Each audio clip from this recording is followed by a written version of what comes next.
شروع اللہ کا نام لے کر جو بڑا مہربان نہایت رحم والا ہے۔ جو مخلوق آسمانوں اور زمین میں ہے اللہ کی تسبیح کرتی ہے اور وہ غالب ہے، حکمت والا ہے۔ آسمانوں اور زمین کی بادشاہی اسی کی ہے، وہی زندگی دیتا ہے اور وہی موت دیتا ہے اور وہ ہر چیز پر قادر ہے۔ وہی اول اور وہی آخر اور اپنی قدرتوں سے سب پر ظاہر اور پھر بھی پوشیدہ ہے، اور وہ ہر چیز کا خوب جاننے والا ہے۔ وہی ہے جس نے آسمانوں اور زمین کو 6 دن میں پیدا کیا، پھر عرش پر جلوہ افروز ہوا۔ جو چیز زمین میں داخل ہوتی اور جو اس سے نکلتی ہے، اور جو آسمان سے اترتی اور جو اس میں چڑھتی ہے، سب اس کو معلوم ہے۔ اور تم جہاں کہیں بھی ہو وہ تمہارے ساتھ ہوتا ہے، اور جو کچھ تم کرتے ہو اللہ اس کو دیکھ رہا ہے۔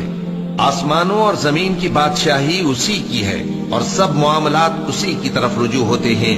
وہی رات کو دن میں داخل کرتا اور دن کو رات میں داخل کرتا ہے، اور وہ دلوں کے بھیدوں تک سے واقف ہے۔ لوگوں، اللہ پر اور اس کے رسول صلی اللہ علیہ وآلہ وسلم پر ایمان لاؤ، اور جس مال میں اس نے تم کو اپنا نائب بنایا ہے اس میں سے خرچ کرو۔ اب جو لوگ تم میں سے ایمان لائے اور مال خرچ کرتے رہے ان کے لیے بڑا ثواب ہے۔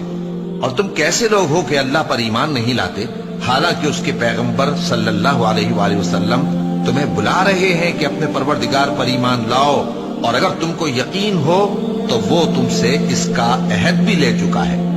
وہی تو ہے جو اپنے بندے پر واضح آیتیں نازل فرماتا ہے تاکہ تم کو اندھیروں سے نکال کر روشنی میں لائے۔ بے شک اللہ تم پر نہایت شفقت کرنے والا ہے، مہربان ہے۔ اور تم کو کیا ہوا ہے کہ اللہ کے راستے میں خرچ نہیں کرتے، حالانکہ آسمانوں اور زمین کی وراثت اللہ ہی کی ہے۔ جس شخص نے تم میں سے فتح مکہ سے پہلے خرچ کیا اور جنگ کی، وہ اور جس نے یہ کام بعد میں کیے وہ برابر نہیں۔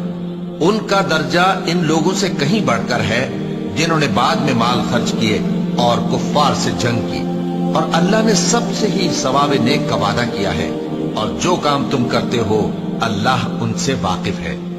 کون ہے جو اللہ کو نیک نیتی سے قرض دے تو وہ اس کو کئی گنا ادا کرے گا، اور اس کے لیے عزت کا صلہ یعنی جنت ہے۔ جس دن تم مومن مردوں اور مومن عورتوں کو دیکھو گے کہ ان کے ایمان کا نور ان کے آگے آگے اور داہنی طرف چل رہا ہے، تو ان سے کہا جائے گا کہ تم کو بشارت ہو کہ آج تمہارے لیے باغ ہیں جن کے نیچے نہریں بہ رہی ہیں، ان میں تم ہمیشہ رہو گے، یہی بڑی کامیابی ہے۔ اس دن منافق مرد اور منافق عورتیں مومنوں سے کہیں گے کہ ہمارے لیے انتظار کرو کہ ہم بھی تمہارے نور سے روشنی حاصل کریں۔ ان سے کہا جائے گا کہ پیچھے کو لوٹ جاؤ، بس وہاں نور تلاش کرو۔ پھر ان کے بیچ میں ایک دیوار کھڑی کر دی جائے گی جس میں ایک دروازہ ہوگا، جو اس کی جانب اندرونی ہے اس میں تو رحمت ہے، اور جو بیرونی جانب ہے اس طرف عذاب ہے۔ تو منافق لوگ مومنوں سے کہیں گے کہ کیا ہم دنیا میں تمہارے ساتھ نہ تھے؟ وہ کہیں گے کیوں نہیں تھے، لیکن تم نے خود اپنے آپ کو بلا میں ڈالا اور ہمارے لیے گردش زمانہ کے منتظر رہے، اور اسلام میں شک کیا، اور فضول آرزو نے تم کو دھوکے میں ڈالے رکھا، یہاں تک کہ اللہ کا حکم آ پہنچا اور اللہ کے بارے میں تم کو وہ شیطان بڑا فریب دیتا رہا۔